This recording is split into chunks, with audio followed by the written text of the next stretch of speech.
Welcome back to 7th Grade Mustache. On today's episode, we'll be speaking about suns and moons. There are famous people who have accomplished great feats, and some of them have children. And some of those children live up to the name of their parents. There are others who rebel, and others who choose to live in obscurity. Many times, you see instances where the shadow of the famous parent is very wide and deep, and it's hard for the child to get out of that parent's shadow. That's why we're talking about suns and moons. In this instance, it's important to bring up because some of these children have gone on to be successful in their own way, and some of them have gone on to be infamous or downright diabolical, maybe as diabolical as their parents or even more diabolical than their parents. Kim Kardashian. Bill Gates. His parents were successful, but he went on to exceed their own success. In the most negative way possible. Mm-hmm. When we say suns and moons, we're referring to the fact that some people have their own light and some people reflect light. Some people, you got to feel sorry for, I don't want to say sorry, but you got like Evander Holyfield or Mike Tyson. How many times have you seen these boxers, their kids try to get out there? Marvis Frazier. Joe Frazier, greatest of all time, one of the greatest. Poor Marvis, man, Mike Tyson beat the shit out that motherfucker. So you got to be careful when you're searching for your own identity. Many times we want to be our parents, be like our parents, or be our parents. But other times it's like you sit there and you want notoriety just for being somebody's son. T.I.'s son, King, that little douchebag. You know what I'm saying? So you think that you inherit something that you don't, whether it's swag, whether it's money, whether it's a lot of times you don't inherit that. You don't have the hard work of the parent. So it's an issue. Like I said, I'm named the Kardashians. I forget the mom's name, but she had been hoeing for years. She perfected the hoeing, passed that torch to her daughter Kim, and she ran with it. You know, they are billion-dollar whores. I've talked about the Kardashians in the sense that I remember one of the things we had joked about early on in our whole podcast career is that when we were kids, to be an entertainer or to be famous, you had to have a talent. They killed that notion. Their talent is being themselves. When you talk about the mom, and you find out there's a rumor that she was married to the Robert Kardashian, whatever, and some people say Khloe was from OJ. So you mean to tell me that you fucked one of your husband's clients and had the nerve to get married, to have a child by this person? That's you. That's being famous for no reason. And that is a house full of moons.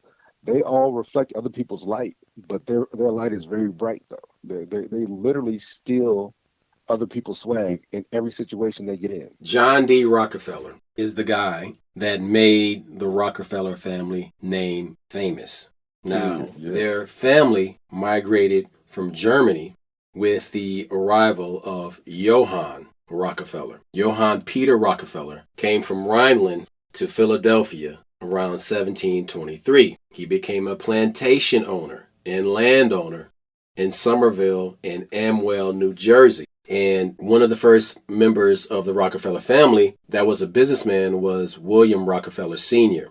Now, these names really don't catch any traction until John D. John D. John D. is the son of William A. Rockefeller Sr. And his mother, her name was Eliza. She was Scottish-Irish, and the most prominent of the oil tycoons is John Rockefeller. John D. Rockefeller and his brother, William A. Rockefeller. But John D. is the guy that set it all off, and he is the one that went on to develop the school system. Mm-hmm. He is the one behind all of this reptilian darkness that you see in the United States today. Don't forget Henry Ford. Them motherfuckers, they ran together. Yes. Bastards. Right. But John D. Rockefeller, like when people start thinking about like Illuminati and yes, stuff like that. Commission. Mm-hmm. Yeah. the name Rockefeller comes up over and over and All over. the time. Yeah, All the time. Yeah. exactly. But the American school system was modeled after the 19th century factory system, and how you had kids, this is before labor laws, you had kids working in these factories and dying in like horrible conditions, kids dying in coal mines. I mean, really messed up stuff. So, and what they did was they convinced us that we should get kids out of the workforce and put the kids into this education system, which was preparing them for the workforce. But what it did was it created a shitload of jobs for adults, and it created a situation where these kids were being prepared for the workforce. And then, so what happens is, like you sit in that classroom for 8 hours. Why is that? Because that's how long you go to work. They're basically indoctrinating you into this workforce idea, and it's hard to break that shit sometimes. mm-hmm. The medical system in America is founded on Rockefeller fossil fuel technology. That's not about curing anything, but actually much more profit driven. Henry Ford and Rockefeller basically said, in any medicine you need to be made from petroleum. So they're making medicine from petroleum, causing cancer, causing people not to get hit. This is the biggest hustle going, my nigga. And these kids, their children make money off your sickness, off your obesity. Fucking leeches. Right. But so there's the Rockefeller family, and then there's the Carnegie family. Now, you watch PBS, and you hear all the time, this show was underwritten by the Carnegie Foundation or the Ford Foundation. Now, one thing you got to understand is modern medicine, as it's known today, was basically founded, or the medical system, was founded by Rockefeller and Carnegie. And Andrew Carnegie, was a Scottish American industrialist and quote-unquote philanthropist. Now, that's what they say, philanthropist. But in 1905, the American Medical Association founded the Council on Medical Education, and it was funded by Carnegie and Rockefeller. And from there on out, they formed the structure that became the AMA, the American Medical Association, and the foundation of Western medicine in the United States. Hey, who are we missing? Isn't there four of them? Is John D. Rockefeller, Carnegie, Henry Ford. Isn't there a fourth one? Carnegie. Morgan? No, but JP Morgan. Morgan was more industrial, but he was more industrial. You don't see his name on buildings as much.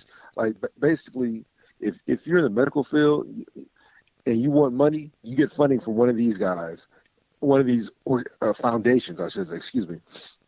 And if your research goes off the tracks, you lose your funding.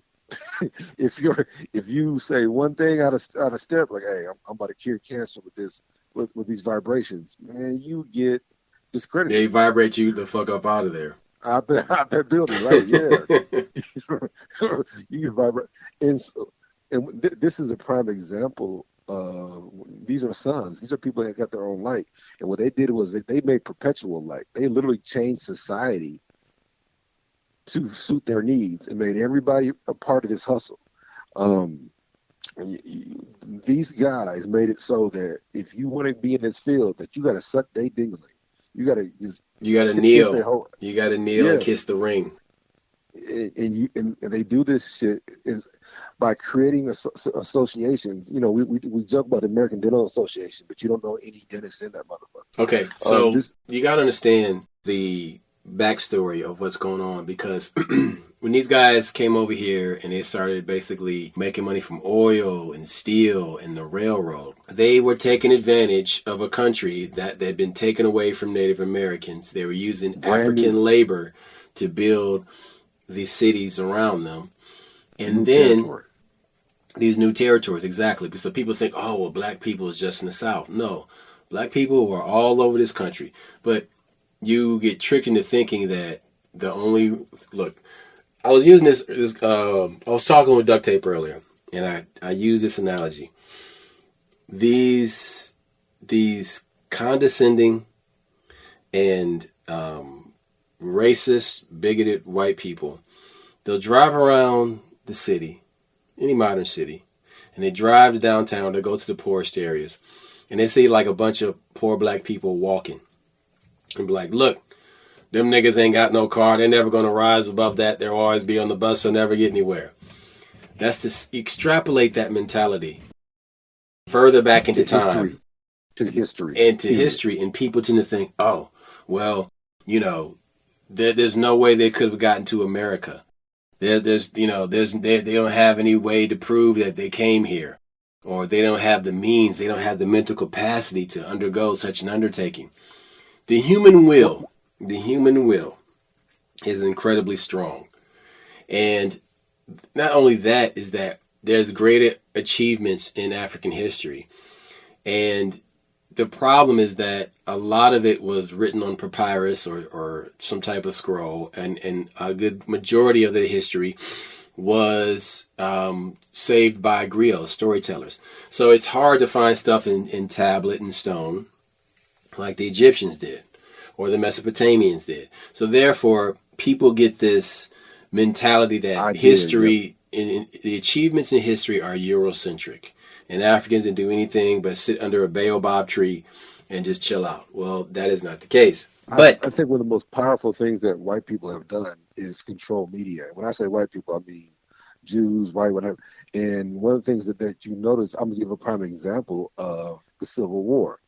We know the North won the Civil War, but the South behaved like they won the Civil War and kept those traditions and wrote different things. And they wrote different laws for Reconstruction. They wrote different Jim Crow laws. So that's the most powerful thing going there. You got white folks that have lost, but they wrote the book like they won. They behaved like they won. And that you see that so many times. Well, because there's nobody to be like to call their bluff and say, hey, you're lying. It didn't happen like that. It's not to call the bluff part. It's the fact that as a black person, when we win, we carry that with us. We don't think we have to prove anything. White folks, oh, yeah, you won, but I wrote down in the book that you didn't. And so now everybody after you who reads this book will read from this book and not read from the actual victory. That your descendants that were captured, I'm not going to let them learn how to read. So I can hide everything from them. Hide that information. Or I publish the textbooks. Like so literally that massacre in Texas that nobody wants to talk about, or that black town, I forgot the name, please forgive me. That black town. I mean, we talked about it on Black Towns, the episode of Black Towns. Y'all can go and look it up. There was maybe hundreds of them. Thousands of black towns that were initially black. So, see, this is my point when I say that people write the history differently. There's two things you need to understand about the word slavery. First things first, slavery is a catch-all. So whatever happens when you find a black person in antiquity and you can't account for it, what do you say? They were slaves. Like, wait a minute. You had slaves before they had slave ships. How the fuck are they slaves? But that slave is a catch-all. Now, here's the craziest part. If black people were associated with slavery, how come the word slave is short for Slavic? It comes from white people. So that means that the Slavics were slaves so much that they derived the word slave from it. But I'm telling you, if black folks were slaves in antiquity, as you say, wouldn't the word have some blackness to it? Wouldn't it be like Ogobijos? No, the word slave comes from the word Slavic because the Slavs were enslaved so much that that's how you got that word. And then you slap that word on us whenever you find us in antiquity. That's what I mean when I say that somebody can lose, but they can write it a different way. There are slave revolts all the time that were successful. There were these black towns that in Texas, since they passed that law that they get to choose what they put in the textbooks, and they don't want to talk about this massacre. What happened was there was some older white guys got into it with some black teenagers. Sound familiar? That's still going on to this day. And they raided that city, burned the city to the ground, killed these folks, ran the folks to Louisiana. So these black folks have never got reparations for having their town stolen by some racists. I didn't say bigot. I said racist who drove them to Louisiana. So that's what I mean by you can write that story and pass laws saying that story doesn't exist. It didn't come out to 2009 or 2011 that the story that it was a real town. So that's what I'm saying about you can write history and still not be the victor, but since you wrote it, Now people will feed on that bullshit. Um, we are all feeding from the bullshit of the Rockefellers, Fords, and Carnegies because we're in the education system and we use this medical system here in America. The reason why they were so successful and they were able to establish this great hold over the medical industry and the education industry in this country is because these were the robber barons that were making all the money in the country at the time. So therefore, that money bought power. And so, but wait a minute, wait. Then you had all these immigrants coming over, and none of these people are competition for them until you get a guy named Nikola Tesla who comes along. And Tesla comes along, and he gives Thomas Edison a run for his money. And to show you how corrupt education is, I got into this dispute with this guy on a job site recently.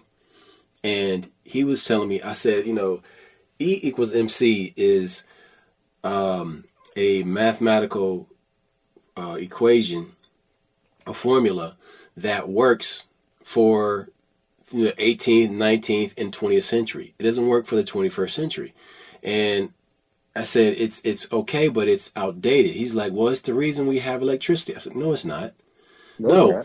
We have electricity because of Nikola Tesla. He created DC, direct current. No, AC.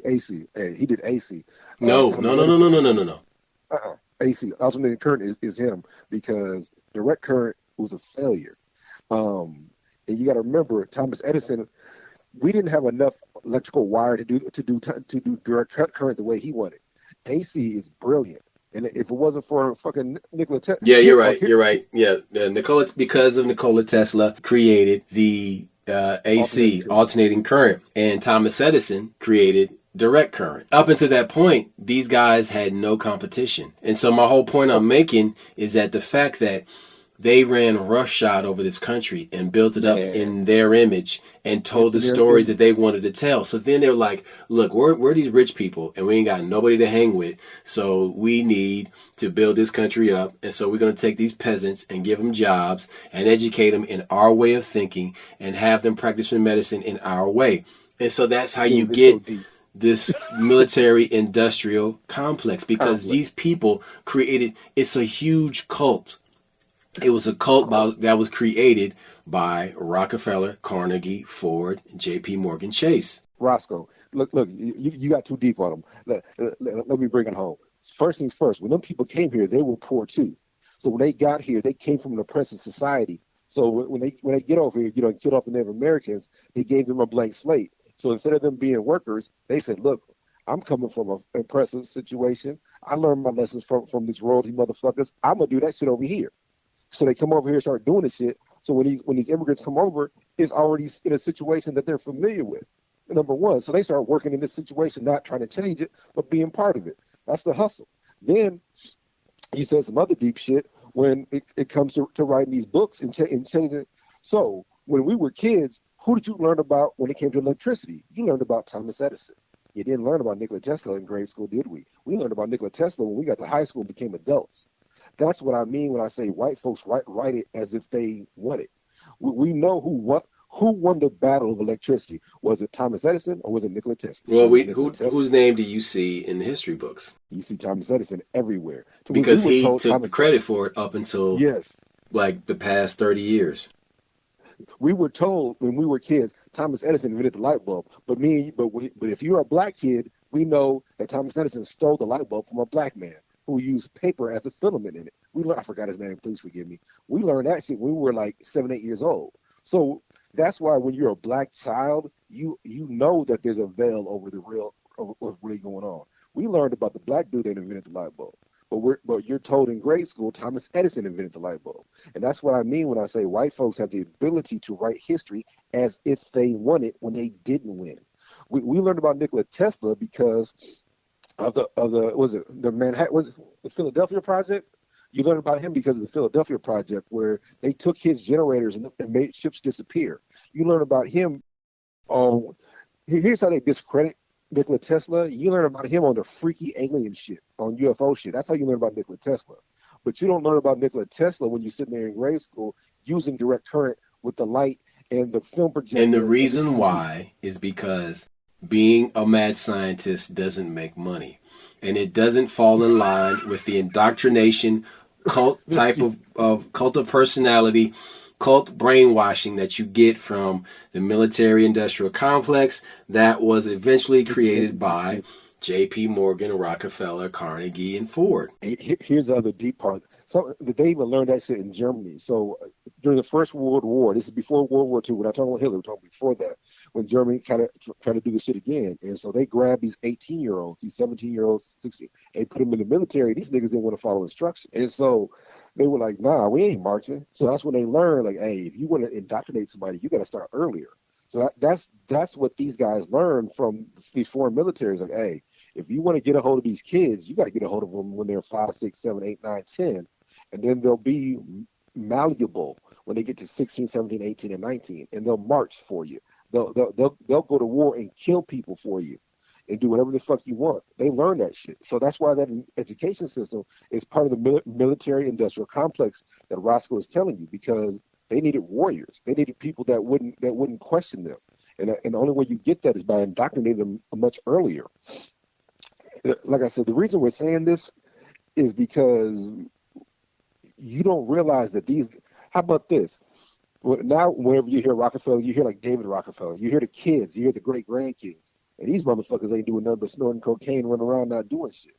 You know, there's a saying that the first generation creates it, the second generation enjoys it, the third generation destroys it. That's because them grandkids ain't shit. They're dumb as fuck.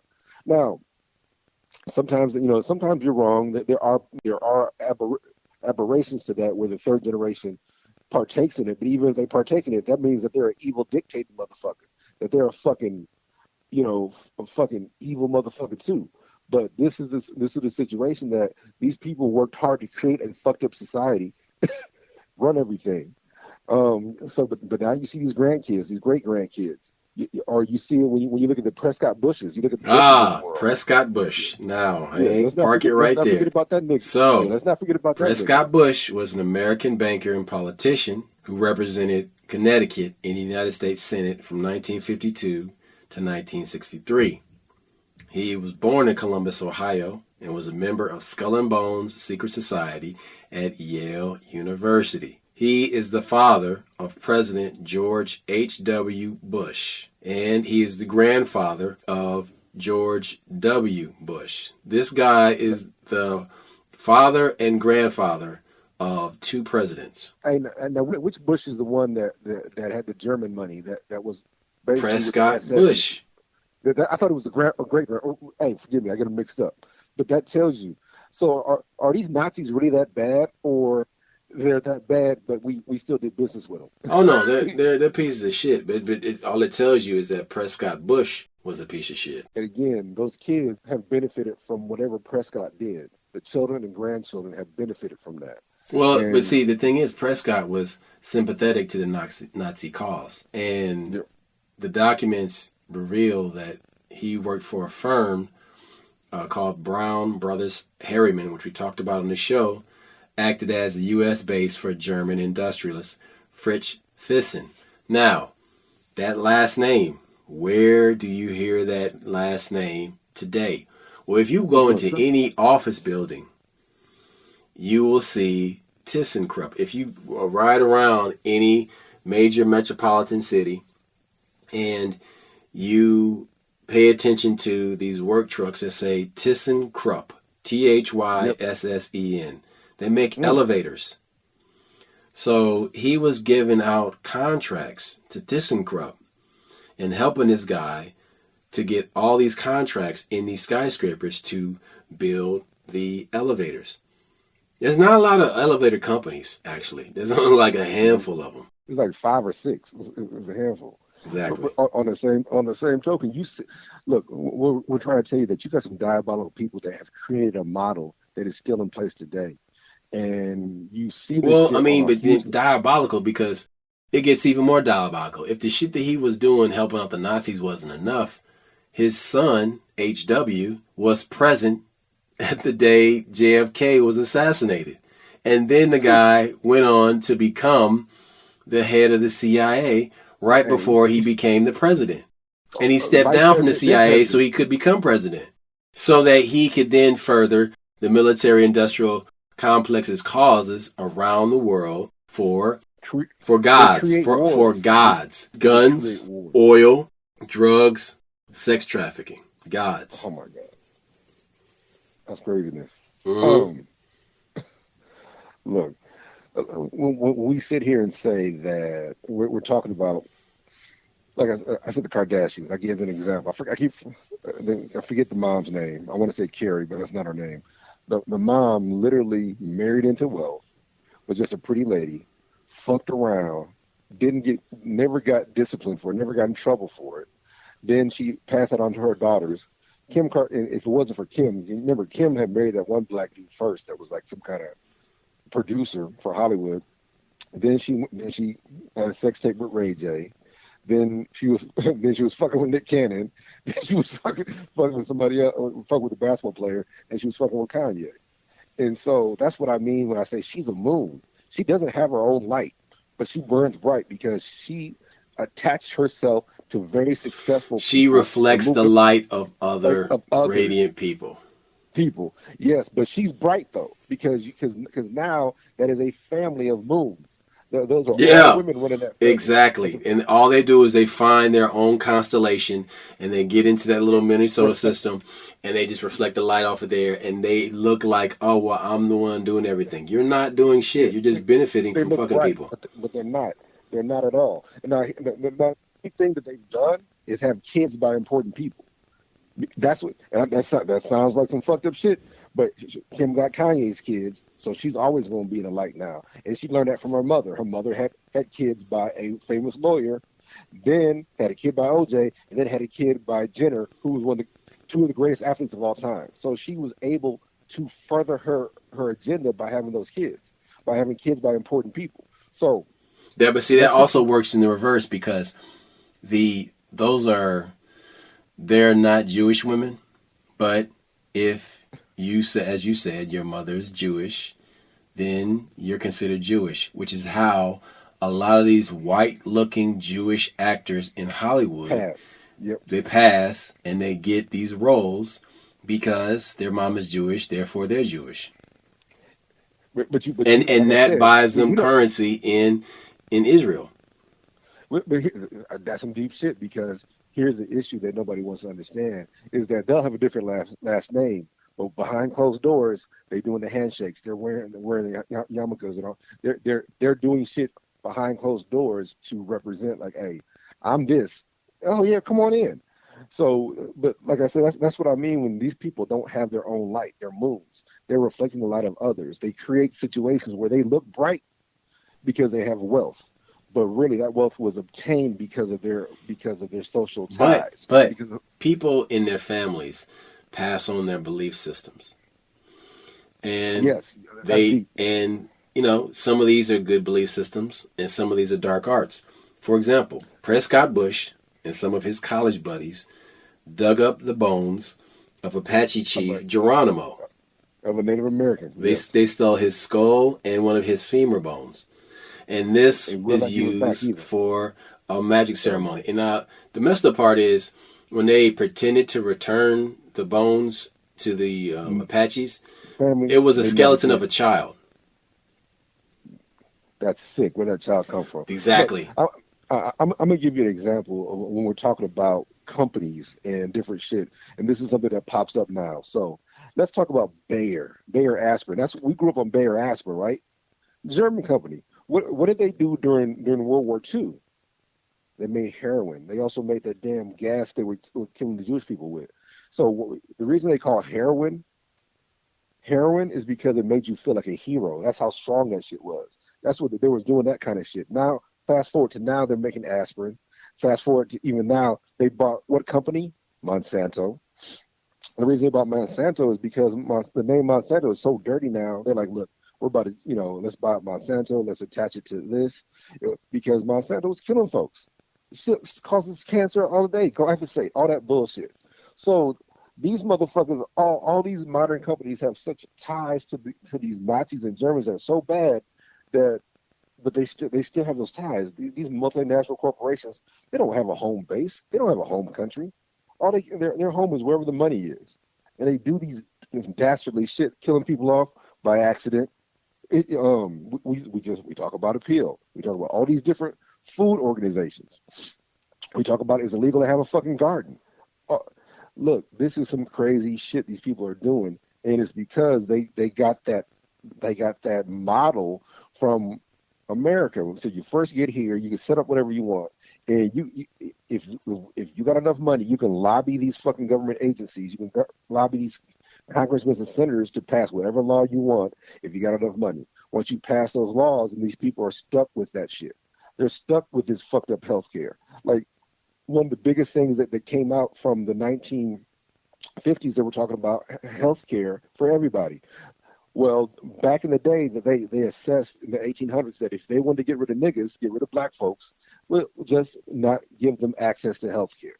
So they give us access to health care, but they give you that 20% deductible that they feel black folks won't be able to pay. The reason you don't have free health care in this country is because they don't want black folks to get it. That's a real like study. Look that shit up.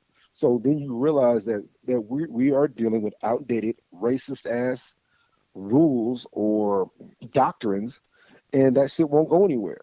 And the thing is, I'm not saying all white people are racist, nothing like that, but they all benefit from it. So that's why a lot of people don't speak up, is because I'm benefiting from the shit. Why would I speak up? Or why would I say something? Why would I want to change some shit? Like I don't want to mistreat black people, but I don't want to get mistreated either. That is the rule. They have poor white people arguing with poor black people, all while the rich people just get richer. And then they let a few black folks in the room. You got a few Jay-Z's and bullshit like that. But that's just for them to parade them niggas around during Black History Month. That ain't no real shit. Look, we talk about this whole moon situation. What we're saying is there are people who are set up in this society that sit here and reflect light, and they steal from others. They steal. You see the Ghislaine Maxwells and the Robert Maxwells and all that shit. You see all these Mossad motherfuckers implanted everywhere. You see these Jeffrey Epstein motherfuckers. They're designed like that. They sit there, they're around famous people, they know all these famous people, and what do? They gather information. They put them in compromising situations, and now they have the ability to change laws. This is what I mean by moons. They don't have their own light, but they steal everybody else's light. That's the shit you got to watch out for. Yeah. True. This is true. I mean, you brought up Lawrence Fishburne's daughter. We were talking earlier. Montana Fishburne. Yeah. One of the things we were saying is that, so she has a famous father. She decides to go into porn, and she doesn't change her name. And like I said, I know they've patched their relationship up. This is going on for like 10, 12 years. But, she was on drugs, and she decides to go into adult movies. And most people, as he states in this interview, he said, if you're going to do adult movies, most porn stars change their name. But instead, you are basically using my name to get publicity, to get work. And of course, all these white guys were banging Montana Fishburne. They thought it was a joke. They thought it was so funny. Now, fast forward, she was on drugs. Fast forward, the family was broken up, but now they're together. They passed the relationship, but you got to understand. But then you said she's on drugs. I mean, was she on drugs because her relationship with her dad wasn't great? Maybe he wasn't a great father? Because that's a possibility too. And so that's a possibility. And that actually comes into this conversation, because when you look at the relationships that fathers have with their kids, especially famous people, it can either go good, which is the examples of the evil people, right, who've gone on to do all this stuff, who probably had behind closed doors some really messed up ass sadomasochistic relationships with their parents, but they still wanted success. Whereas then there's the kids of rich people or famous people that turn to drugs, and they are acting out because they weren't getting something in their lives. So then, dude, if your daughter is on drugs and doing porn, that's a daddy issue. On the flip side, I'm talking about my personal experience. Many of these times when these kids don't get what they want to punish you. They literally do shit to drive you crazy, and they're trying to So some of this shit is manipulation on both parts. Sometimes the parents are manipulative, sometimes the kids are manipulative. maybe she did porn because her dad cut her off. Like, hey, you need to get up on your own. You're 23 now. You need to take care of business. And she's like, no, you need to buy me a car, but I'll embarrass you and drag your name through the mud, and then you'll respond. And so, this manipulation shit is all over the place. Sometimes we're the victim of it. Sometimes we're the manipulator. But like I said, the situation. Another example we brought up was Jodie Watley. Jodie Watley is a great singer from the 70s, 80s, and 90s. We loved her, but her sister was doing porn at the same time, but she didn't use her. She never said I'm Debbie Watley. No, she never used her sister. Their last name is their last name. She used a different name. So she got famous and did what she did on her own. And Jodie was always proud of her. Hey, my sister does adult movies, great, because they both shined on their own. They both had their own light. That's what we mean by suns and moons. So in the Lawrence Fishburne situation, he's a sun. His daughter's a moon. She reflected her father's light. She stole his light. But then you got Jodie Watley. Her sister does porn. They're both suns. They both had their own light. They both reflected. They both were celestial. They don't like, look, I'm doing what I do. My sister supports me and loves me. My sister, I support and love her. But I never tried to say that I'm Jodie Watley's sister just so I can get work. She never did that. So that's when we use these terms. That's what we're saying by you have your own light.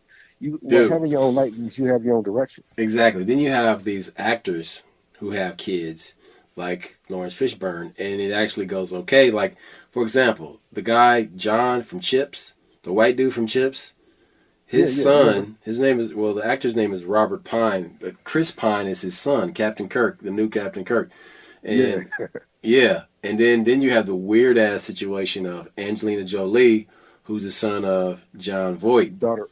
Yeah, Voight, yeah. Yeah, she's the daughter of John Voight, and that's a weird situation. Exactly. Because she's all into all this weird shit. So apparently he was a shitty dad too. But then there's Jerry Stiller, who's the son of Ben Stiller. Ben Stiller, yeah. And because Jerry was in the show business, but his son exceeded him tenfold. And then you have Charlie Sheen. I was about to bring up the Estevezes, Emilio Estevez. Which is crazy because he's the son of Martin Sheen. Now, if you look at the success of Martin Sheen, they're pretty much neck and neck, because Martin Sheen was a phenomenal actor in like these big, huge, very famous movies, and of the 70s mostly, 60s and 70s. And then Charlie Sheen, the biggest movie he really ever did was Platoon. Now, I will say, for the record, he did a very, very dope movie. It came out in 1996 called Arrival. Arrival. Oh, yeah. And that one is about the alien invasion and the aliens hiding in plain sight with human faces. That was a dope. If y'all haven't seen that movie, you need to watch that fucking movie. Underrated movie, sleeper. But I just saw an interview with Rob Lowe where he was talking about the Sheens and the Estevezes. So basically, he said, Burt, what's his name, was interviewing him, and he asked him about the yearbook, and he said, in the book, he was still Charlie Estevez. And he said Emilio was going to be an actor. Charlie really didn't want to be an actor. Charlie was going to play baseball. Him and my brother, were big into baseball. And honestly, they were moons that became suns. Charlie Sheen and Emilio Estevez were moons in the sense that their dad was an actor, but they became suns. They had their own shine. They didn't sit there. They were never just always Martin Sheen's sons. They became actors in their own rights. They became celebrities in their own rights, and that's what we mean. Like, you might start out as a moon because you were reflecting your father's light, but then you ascend. And that's how it's supposed to be. You should reflect your parents' light early on because that's what you're learning from. But then you're supposed to go up into the orbit on your own and have your own light. And that you don't hear Charlie Sheen yelling, "Hey!" See, Emilio didn't have Martin's last name. So was Emilio on his own earlier? Kind of shit. Like, it's such that is a situation where you see people wanting their own light, wanting to be their own success, but still entering the same industry as their father. So, complicated, but at least they tried. At least they weren't sitting there yelling, "Hey, I'm Martin Sheen's son," everywhere they went. They were like, "Hey, I'm Martin Sheen's son, but I can act on my own." Like you said, he was in Platoon. He was in a bunch of movies on his own. Emilio, same thing. Had a couple great movies, had some duds too. But it's still the fact that these people exist on their own, and they're not stealing anybody else's shine. They're not they're not disgracing any names or. Now Charlie is a douchebag, but you know he's still his own guy. Yeah. I don't know. I mean, it for these people, like it's tough. You know what I'm saying? Like it either you gonna embrace it and rise, or you gonna just play the background and spin out of control. Look, you see these rappers and their kids are a trip. Some of them are in rap, some of them are in other industries. Some they're going to college, but others they all want to be gangsters too.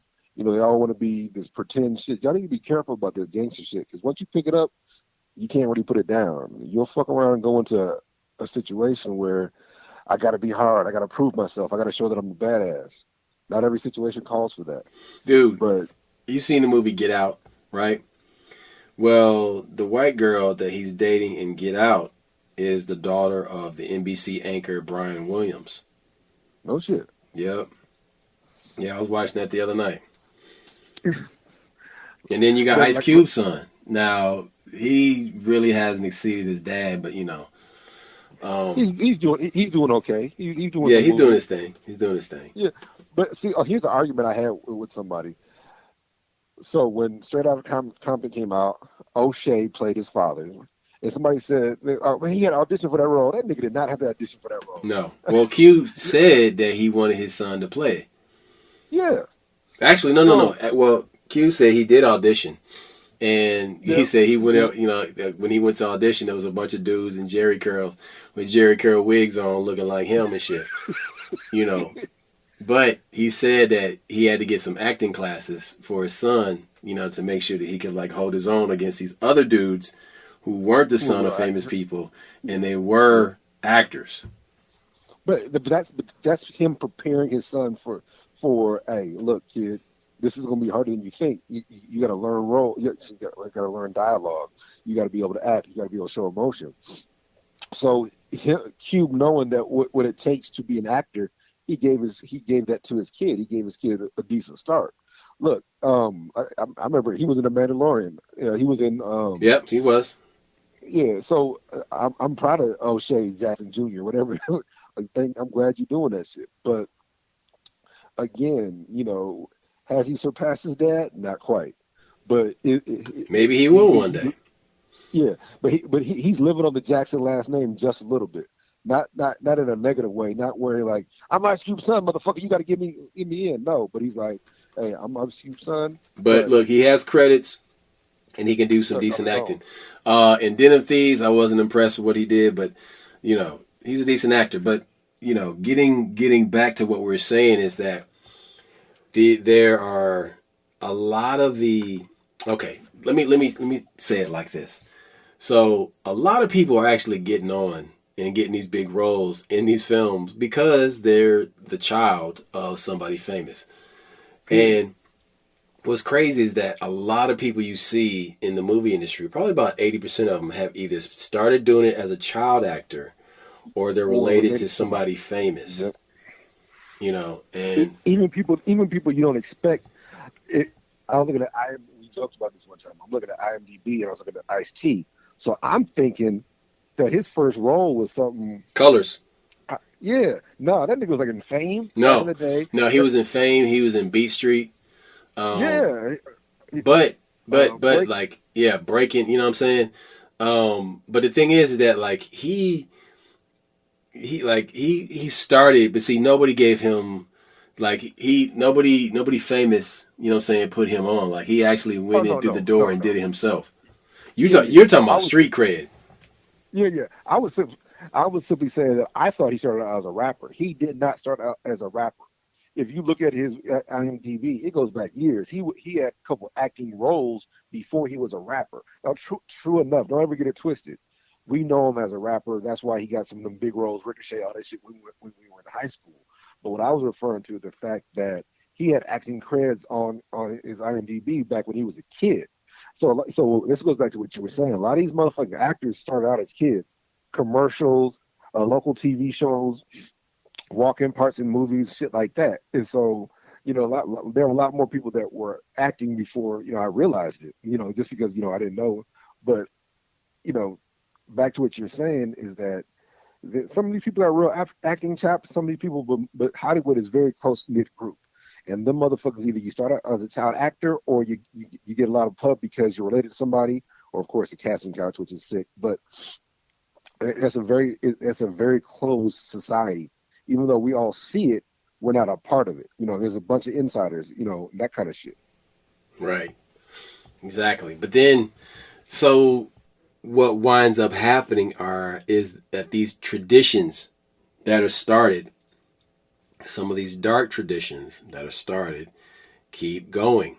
And they're maintained because these people have this nostalgia for this system that they grew up in, but they won't speak out against it even if they feel bad about it.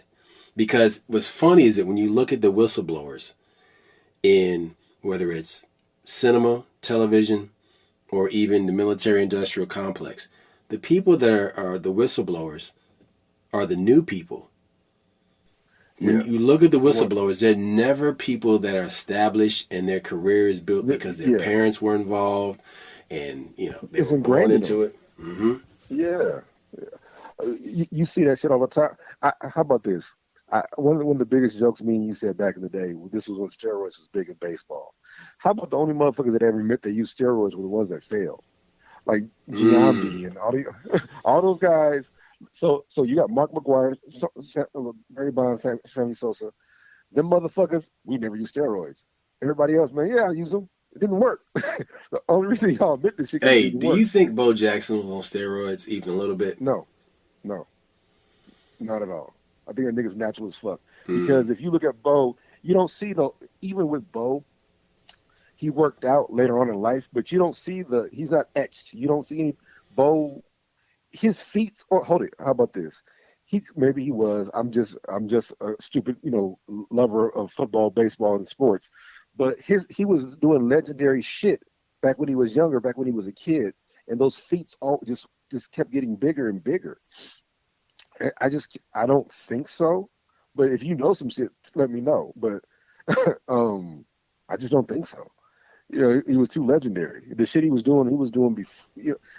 I can't see niggas back there in Mississippi and in these little areas having steroids like that. That's all I'm saying. Well, I mean, you can get it wherever you need it. That's not of course, of course. But the thing is, when you have a father who's an athlete, very rarely does the son exceed the father. Now, you have brothers that are on par with each other because they're born around the same time. But the father, if he's really super duper well-known and successful athlete, very rarely does the son exceed. And I'm not talking about whatchamacallit. I'm not talking about any of these athletes who had dads that I played basketball in Europe. No. I'm talking about fathers that were any NBA, NFL, MLB champions. Hold it. You're talking about stars making stars. You don't see a star make a star, as you say. You talk about the Currys. Dell Curry played basketball, but Dell Curry was not a superstar. No, he was not. He was a ball player, but he was not a superstar at all. He's a baller. So you can't even mention Steph Curry in this conversation. Yeah, no. Yes, we can, because I'm saying Steph is way better than his dad. No disrespect. No, I'm talking about in the conversation of making stars making stars. Oh yeah. No, in sports. We're in agreement. And part of the reason for that is most of the time when it's an alpha male, he will have mostly all daughters, and every now and then he'll have a son. So Dell Curry wasn't an alpha male. He was a really strong beta, but he wasn't an alpha. I mean, look at all these people who have these sons that are well-known athletes, and the athletes don't really set it off. You know what I'm saying? They don't break through. Look, the only ones that you see that are, you got some. I'm gonna disagree with you on one spot.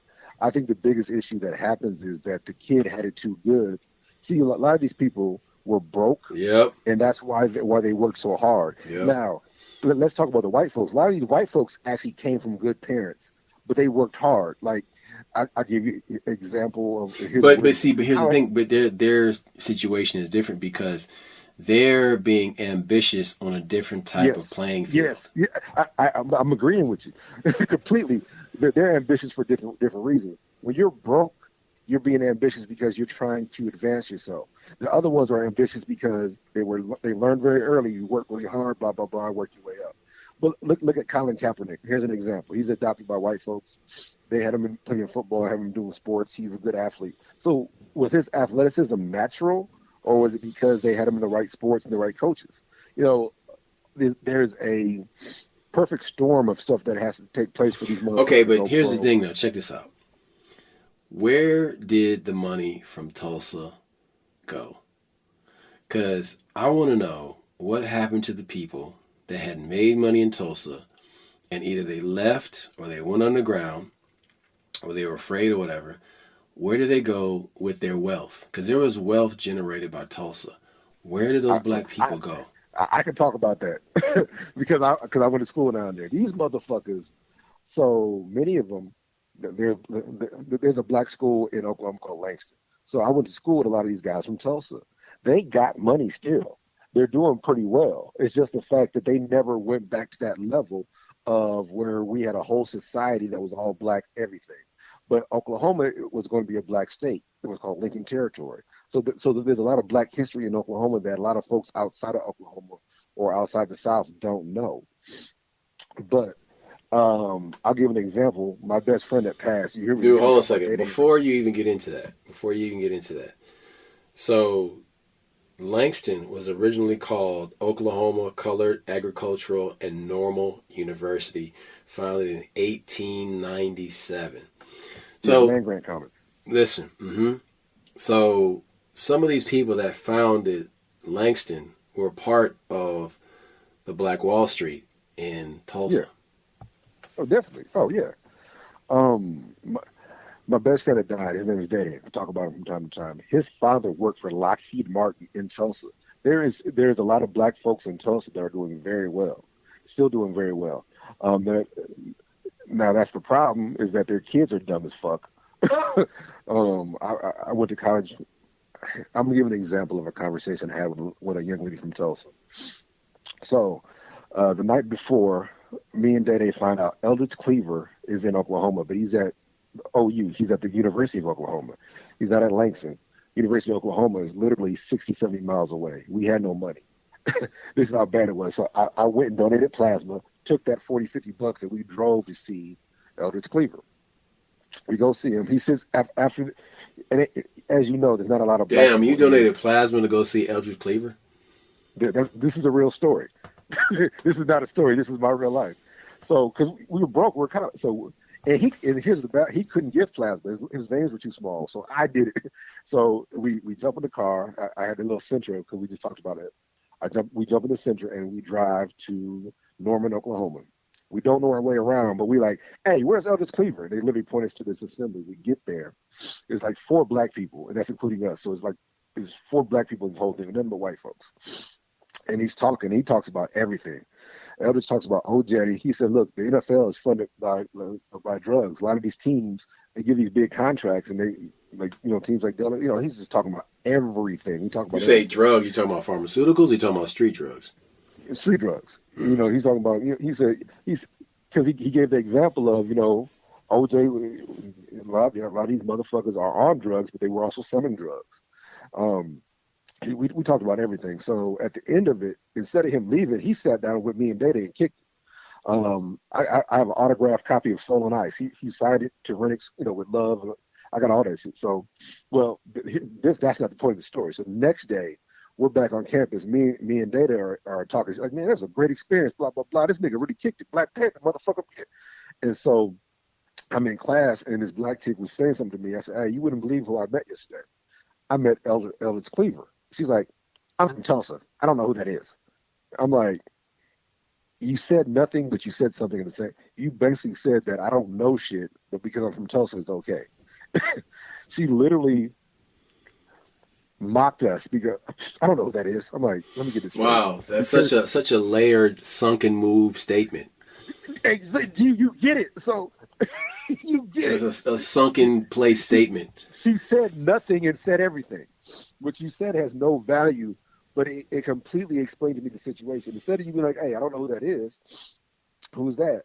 And she's like, I'm from Tulsa, as if to say being from Tulsa it was enough. And so the whole Tulsa thing, this plays into our sun and moon thing. So let me explain it. The statement I made earlier is that the first generation makes it, the second generation enjoys it, the third generation destroys it. That is a prime example of Tulsa. You have a lot of people, you have a lot of money from Tulsa, a lot of people that were successful. They have a lot of black jewels, culture, a lot of black value, not wealth, but value. Their kids enjoy that wealth, but then their grandkids are dumb as fuck. And you had a lot of people going to Langston because it was easy. Like, oh, it was like high school to them. I'm going to Langston, I'll get an easy job. They're not advancing. These are moons. That's what I mean by moons. They reflect the light of their parents because they don't have their own light, and they will ride that for their whole lives. And then their parents die, and they hope to inherit something, and then that's it. There's no layer of accomplishment of their own. They're not Charlie Sheens. They're not Emilio Estevez. You know what I'm saying? They don't have the ability to produce anything. I literally met a black icon, and I'm sharing this with somebody, and that bitch was like, "I'm from Tulsa." Like, oh my fucking God, you're retarded. I'm in college with the retard. But the whole thing was, like I said, had a great experience with Elvis Cleveland. But like I said, the point of the story is you were asking where that black wealth went, where this stuff, the money's there. And it's there, like I said, there are good people. There are people educating. They're doing good shit, but a lot of it is gone. And if you ever want an example of how dumb Tulsa is, watch the first 48 whenever they're in Tulsa. These niggas is dumb as my baby daddy this and my baby daddy that, and I'm blood this and I'm blood that, and I'm like, why the fuck? I was shooting craps with niggas from Tulsa, and this dude's dad gave him $500 for lunch money. I took that nigga's money. I didn't get up from that crap table till I had all that niggas dough. You understand? Because I would. So, but coming from that and seeing that they had good parents, they had a very good foundation, but they wasted. They were spoiled, and I don't know what they are now because, like I said, that's 30 years ago. I've been out of college 25 years, but you have a lot of wasted potential because they're spoiled. They come from good stock. Okay. They come from good shit. But then you have the children of Martin Luther King and the daughters of Malcolm X. Yes. The daughters of Malcolm X is gangster. Yeah, but they're still in their father's shadow. And then you have the MLK children, Bernice King and the rest of them. And whenever I see his son, he just looks like a doughy little fat kid. I think he's slow because it's like he was a mama's boy. Like even up until the end, when you would see him like by his mom's, like he was not. His dad died. His dad was brutally murdered. So that can affect somebody In the for public. The rest of their fucking, yeah, that can affect you for the rest of it. He may have never got over that, or he may be autistic. He may be slow, but he probably. And then never you got have over the children of JFK who have been murdered. And listen, period. The thing about they're killing them motherfuckers lets them know, like, hey, don't even try it. Like, don't even your last fucking name is try what? it. Kennedy. Right. Sit your ass down. And then the fact that they don't kill RFK because they just laugh at him because his voice is all fucked up and shit. So then, but then you look at the kids of like MLK, and I'm like, were you threatened? Did somebody come by and threaten you? Is that the reason why that you don't speak up and like try and turn the battleship? Roscoe, there's one thing that there's an answer to that question. Y'all forget King's mom was murdered also. So you got King murdered, then his mom gets murdered. That family is traumatized. That's terror. See, the way terrorism works, it makes you not even question shit. That's terrorism. So you killed the most prominent member in my family, then you killed his mama too? Yeah, the motherfuckers is terrified to speak out. Hell yeah. Like, because the thing is that nobody goes to jail for these crimes. You know what I'm saying? Like, you can kill a black person and nothing happens. How many of these people, black folks, are killed in custody? And look, I understand what some people are saying about George Floyd. Like, that nigga wasn't that great a person. Fine. But how many of these people are killed in custody and nobody gets arrested? Finally, cops are going to jail. Cops are getting time. But there's a reason those cops felt like they can rape all these women. There's a reason those cops felt that they can kill all these people. And not because they were able to do this shit for years with impunity and nothing ever happened to them. Back to your initial question about Tulsa, I just think that those kids got spoiled and they're garbage. They're just bullshit people. And when you, like I said, watch that first 48 and how many of these motherfuckers are just sound like complete ignorant buffoons, but they probably got good grandparents. They probably got good parents. But these motherfuckers are on here just sounding like complete idiots. And there's no way there should be any poor black people in Tulsa at all. If you're black in Tulsa, you should be rich. You have oil money. You have education. You have all the things that the rest of the country wants. And nah, man, this shit's embarrassing. It's really embarrassing, bro.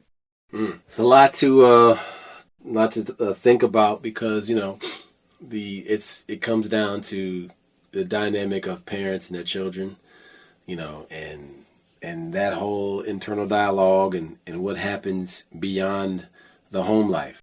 Look, that's all I got. We out. Peace. Holla back.